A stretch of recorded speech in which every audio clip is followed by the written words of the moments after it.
Today has been the culmination of 5 months of activity by South Wales Police Organised Crime Unit, where they're focused on drug dealing through an organised crime gang within the Rhondda area, specifically Tonnereval, Tonnapandi.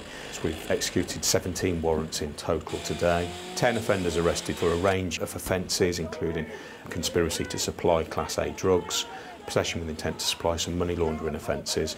And today's operation has also enabled us to secure a quantity of cash and also some further drugs. There were 7 previous arrests where they've all been charged with conspiracy to supply, and the organised crime unit have secured 1.5 kilos of cocaine in relation to that, which has got a street value of £500,000.